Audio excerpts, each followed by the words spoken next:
बिस्मिल्लाहिर्रहमानिर्रहीम। अस्सलाम वालेकुम नादरीन, आप यूट्यूब चैनल देख रहे हैं। मैं इमरान खान हूँ। यहाँ कुछ इंपॉर्टेंट खबरें हैं पाकिस्तान के अंदर से हैं, लेकिन एक ख़बर ज़रा माजी के हवाले से, और ये बहुत इंपॉर्टेंट है, हमें पता होनी चाहिए। दोस्त और दुश्मन की पहचान आने वाली नस्लों को भी रहनी चाहिए। सबको पता होना चाहिए कि कौन इस दुनिया में हमारा दोस्त है, कौन हमारा खैर ख्वाह नहीं है। स्विट्ज़रलैंड का एक अखबार है, स्विस अखबार, और नाम इसका बहुत अजीब है पढ़ने में, न्यू ज़्यूरिच करके इसका कोई आगे नाम है। मैं अब पढ़ नहीं सकता, उनकी तरह ज़ुबान भी थोड़ी सी मुख्तलिफ होती है, और उनकी अंग्रेज़ी भी वो नुक्तों वाली इंग्लिश है, वो समझ भी नहीं आती मुझे। बहरहाल उसने एक इंकशाफ किया है, और उसकी खबर जो है उसकी ट्रांसलेशन हमने निकाली है, और अंग्रेज़ी में फिर उसको वहाँ से हमारे पास उर्दू में मौजूद है। अब ये पाकिस्तान को एटम बम बनाने में मदद फराहम करने वाली कंपनियों पर बम हमलों में मुमकिना तौर पर इसराइल का हाथ था। ये खबर अब छपी है। इसके अब छपने के पीछे मकसद क्या है, बात करते हैं। लेकिन 1980 की दहाई में पाकिस्तान को एटम बम बनाने में मदद फराहम करने वाली स्विट्ज़रलैंड और जर्मनी की कंपनियों पर बम हमले मुमकिना तौर पर इसराइल की खुफिया एजेंसी मुसाद ने उस दौर में किए थे। 80 की दहाई में, आज से 40 साल पहले लगभग। इसराइल की जर्मन और स्विस कंपनियों को मुमकिना धमकियों और हमलों का मकसद उन कंपनियों को पाकिस्तान के जौहरी प्रोग्राम के लिए फराहम की जाने वाली मदद और ताउन को रोकना था।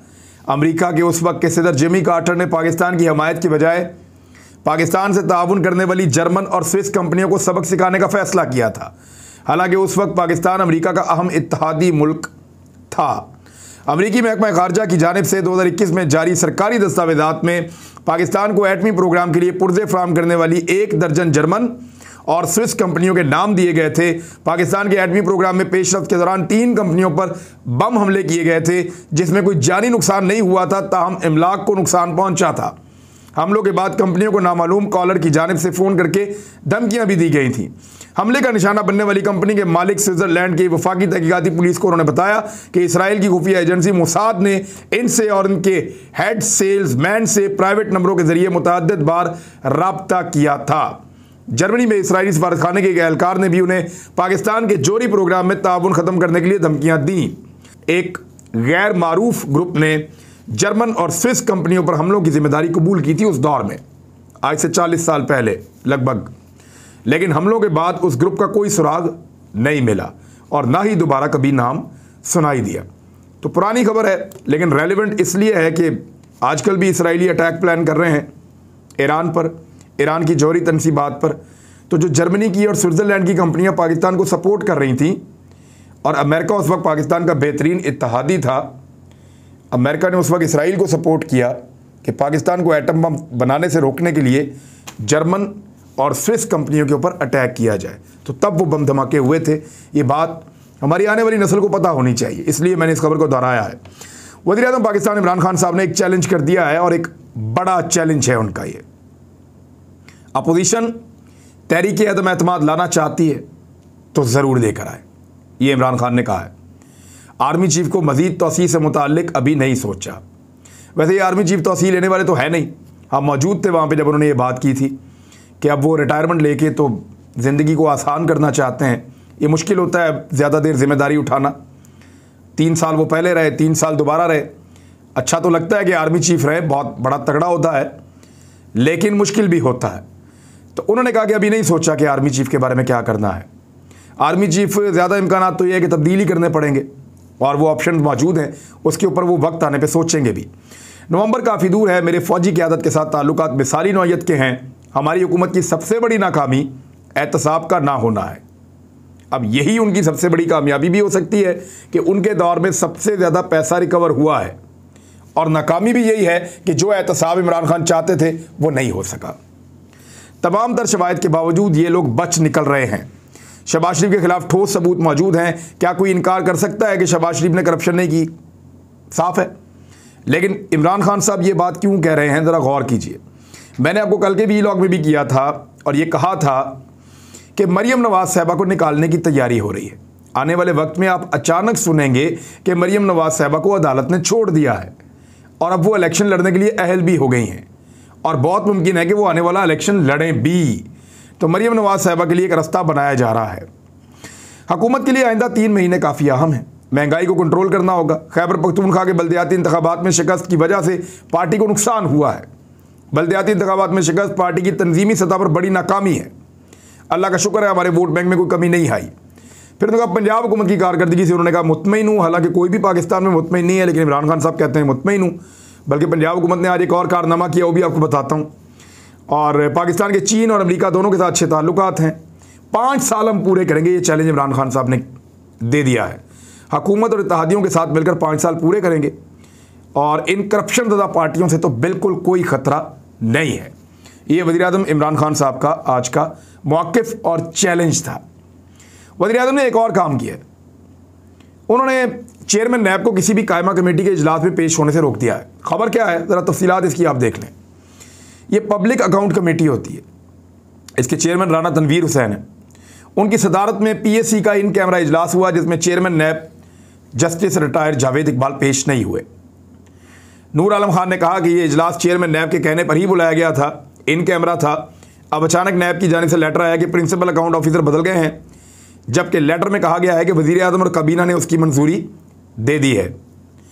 और शीरी रहमान साहबा ने भी अपनी बात की और दीगर लोग भी बात कर रहे थे और एक लेटर दिखाया गया, उसके बारे में उन्होंने बात की। चेयरमैन नैब पेश क्यों नहीं हुए, ये बड़ा सवाल है।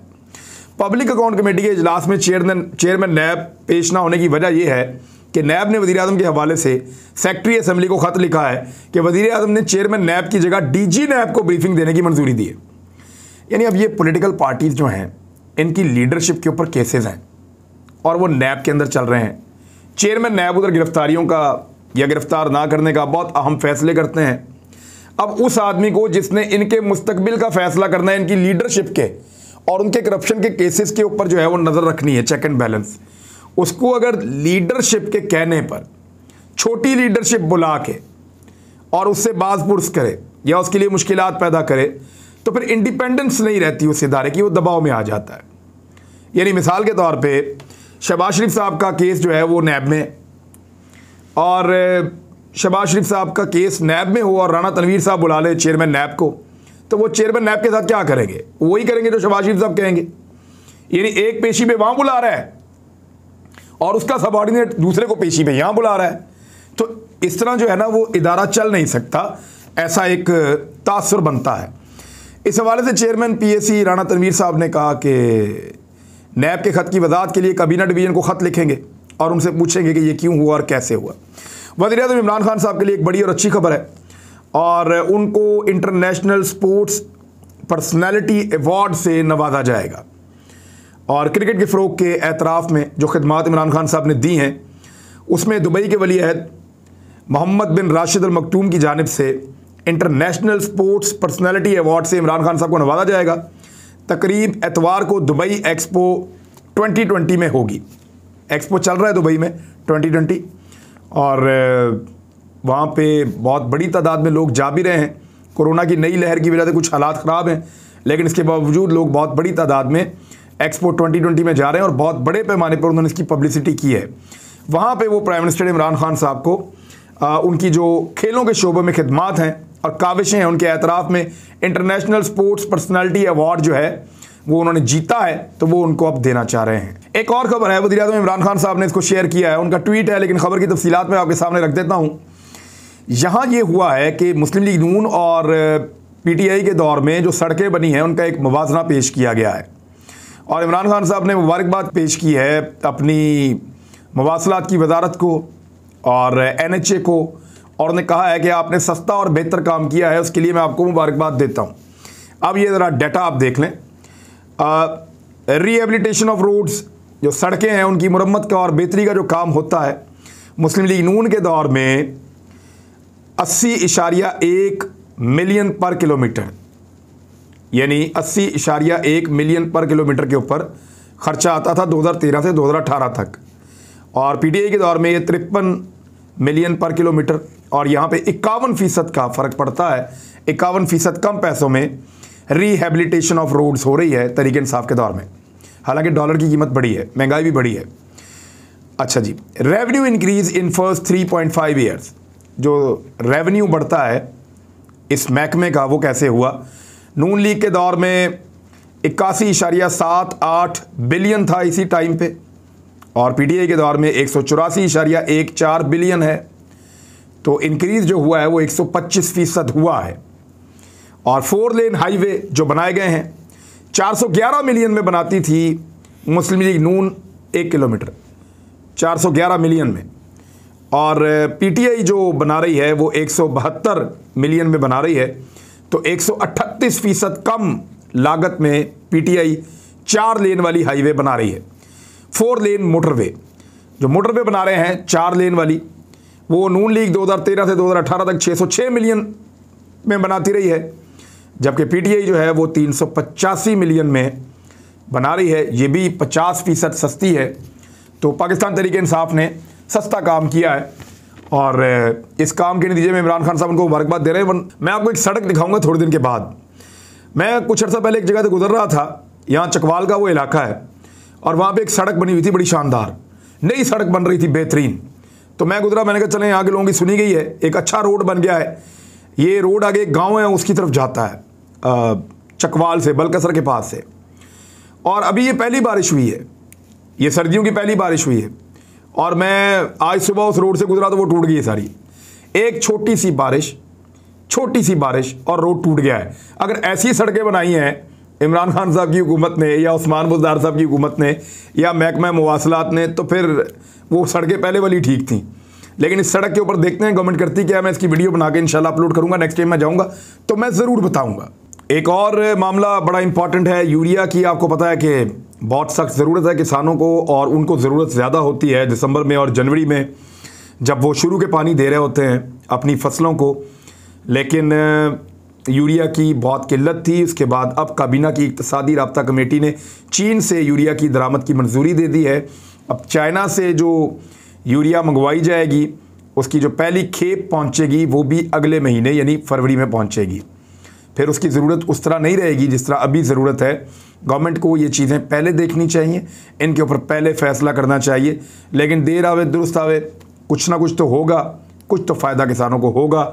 और यूरिया जब वो अपनी फसल को देंगे तो फसल ज़्यादा बेहतर अंदाज में परफॉर्म कर सकेगी। और अभी अल्लाह ताला ने कुछ रहमत की बारिशें की हैं, उनकी वजह से भी किसानों को फ़ायदा हो रहा है। और बारिश का जो पानी है वो हमेशा एक बेहतर पानी तस्वर किया जाता है किसी भी फसल के लिए। नूर मुकद्दम केस में ये एक और डेवलपमेंट आई है और ये बहुत इंपॉर्टेंट है। वो जो मुलजिम था ज़ाहिर जाफ़र, जो दरिंदा कातिल है, वो ज़हनी मरीज़ बनने के चक्कर में था। अजीब हरकतें कर रहा था अदालत में खड़ा होकर। कभी जज साहब को कुछ कह दिया, कभी किसी को कुछ कह दिया, कभी वकील से कोई बात कर दी, कभी पुलिस वालों के साथ झगड़ा कर लिया। तो वो अजीब गंदी हरकतें कर रहा था जानबूझकर। उसको लगता था कि वो ऐसी हरकतें करने के बाद अपने आप को ज़हनी मरीज़ साबित करेगा और उसके बाद इलाज के लिए उसके माँ बाप उसको कहीं बाहर ले जाएंगे और फिर वो अपनी बाकी ज़िंदगी दोबारा से गुजारना शुरू कर देगा। लेकिन यहाँ पे हुआ क्या? इस्लामाबाद में नूर मुकद्दम कत्ल केस की समाअत हुई। एडिशनल सेशन जज अतार बानी ने केस की समाअत की। दौरान समाअत अदालत ने मरकजी मुलजिम ज़ाहिर जाफ़र की ज़हनी मरीज़ होने का जायज़ा लेने के लिए मेडिकल बोर्ड तश्कील देने की दरख्वास्त पर दलाइल सुनने के बाद फ़ैसला महफूज किया। एडिशनल सेशन जज ने महफूज फ़ैसला सुनाते हुए मरकजी मुलजिम ज़ाहिर जाफ़र के लिए मेडिकल बोर्ड की दरख्वास्त मुस्तरद कर दी। अगर मेडिकल बोर्ड होता तो डॉक्टरों को बहुत ज़्यादा नवाजा जाता, बड़ी कोशिश की जाती और बड़ा जोर लगाया जाता, बेशुमार पैसा खर्च होता, इस आदमी को पागल करार दिया जाता, बहुत कुछ हो सकता है। बहरहाल अपील की तो इनके पास गुंजाइश है, आगे जाएंगे अगली अदालतों में, बहुत अपीलें करेंगे, बहुत पैसे हैं, बड़ा लंबा केस चलेगा। पाकिस्तान में आपको पता है इंसाफ जल्दी नहीं मिलता। हाँ, सबसे जल्दी इंसाफ उसको मिलता है जो काबू आ जाए। नूर मुकद्दम इसके काबू आ गई, इसने उसके साथ इंसाफ कर दिया, एक तरह से जुल्म जबर, और ऐसी मौत उसको दी कि रूह कांप जाए। लेकिन अब ये काबू आ गया कानून के, तो कानून तो इंसाफ करता है आहिस्ता आहिस्ता आहिस्ता आहिस्ता, इतना स्लो इंसाफ करता है कि जब तक इंसाफ के मुंतज़िर लोग खुद इस दुनिया से चले जाते हैं तब जाके इंसाफ होता है। हुकूमत पंजाब ने क्या किया, मैंने आपको कहा था मैं आपको बताऊंगा। उन्होंने बड़ा ज़बरदस्त कारनामा किया। हुकूमत पंजाब ने कमाल काम किया। उन्होंने किया ये है कि अपनी हुकूमत ख़त्म होने से सिर्फ 1 साल पहले, 1 साल रह गया मेरे ख्याल में, बस ये थोड़ा ही रह गया टाइम इनके पास। 2023 में इलेक्शन है, 2022 शुरू हो गया। अब 1 साल पहले इन्होंने किया ये हुकूमत पंजाब ने कि लग्जरी जो गाड़ियां हैं फौरी तौर पे उनकी एक डिमांड डाल दी है अपने वज़रा के लिए। देखिए कितनी शानदार खबर है। पंजाब हुकूमत ने वज़रा के लिए नई गाड़ियों के ऑर्डर जारी कर दिए हैं। सरकारी दस्तावेजात के मुताबिक 46 नई गाड़ियों के ऑर्डर एक निजी कंपनी को जारी किए गए हैं, जबकि इसकी मंजूरी काबीना कमेटी ने दी थी। ये उर्दू न्यूज़ की रिपोर्ट है जो मैं आपको दे रहा हूँ। दिलचस्प बात यह है कि कंपनी को गाड़ियों के जब ऑर्डर दिए गए तो काबीना से मंजूरी में ताखीर होने की वजह से गुज़िश्ता महीने गाड़ियों की कीमतें बढ़ गईं, जिसके बाद सरकारी खजाने से मजीद 1 करोड़ 8 लाख रुपए जारी कर दिए गए। सूबाई वज़रा के लिए नई गाड़ियां खरीदने की गर्ज से सरकारी खजाने से कुल 21 करोड़ रुपए निजी कार बनाने वाली कंपनी को जारी हो चुके हैं। अब ये नई 46 गाड़ियां आ रही हैं, इनको कहते हैं मौज मस्ती। 1 साल रह गया हुकूमत में, इनको नई गाड़ियां चाहिए। नई गाड़ियां खरीदेंगे ये वाले वजीर पाकिस्तान तहरीक इंसाफ के 46 वजीर, और इस्तेमाल करेंगे जो अगली हुकूमत आएगी उसके वजीर। यानी आप मज़े की बात देखें, कितना इंटरेस्टिंग है ये कि बदनामी किसकी होगी? इमरान खान की, पाकिस्तान तहरीक इंसाफ की, कि इसके वज़रा ने नई गाड़ियां खरीदी। डूब के मर जाओ। तुम लोग चाह रहे थे कि पाकिस्तान के अंदर जो है वो अय्याशी नहीं करेंगे, पाकिस्तान के अंदर जो है वो नई नई गाड़ियां नहीं खरीदेंगे, हम लोग अपना अखराजात को कम करेंगे। डूब के मर जाओ, तुमने गाड़ियां खरीद ली। और जो लोग ताने दे रहे होंगे वो कल हुकूमत में आएंगे और उन्हीं गाड़ियों के अंदर बैठ के एंजॉय करेंगे, उनको आकर ये गालियां नहीं सुननी पड़ेंगी। कैसा कमाल है। तो अब तक के लिए इतना ही। अपना ख्याल रखिएगा, अपने इस चैनल का भी। अल्लाह हाफिज़।